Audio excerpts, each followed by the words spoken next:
আজ থেকে ঠিক ১০০ বছর পর সময়ের অবধারিত প্রবাহে সেদিন হয়তো এই শহর বদলে যাবে।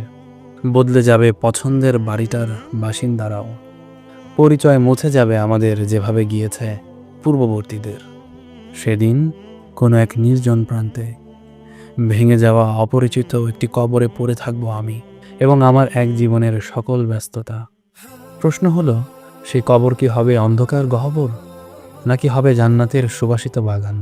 হয়তো ইতিহাস লিখবে না আমাদের নাম, কিন্তু আসমানের রেজিস্টারে লেখা থাকবে একবিংশ শতাব্দীর এক তরুণ, এক তরুণী, যে দুনিয়ার বিভ্রম ছেড়ে ফিরে এসেছিল চূড়ান্ত সত্যের মোহনায়।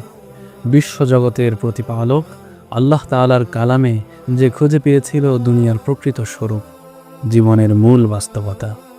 হয়তো ১০০ বছর পর মাটির নিচে সেই স্তব্ধ নীরবতায় আমার কবরটি হবে জান্নাতের সুবাসময় এক উদ্যান।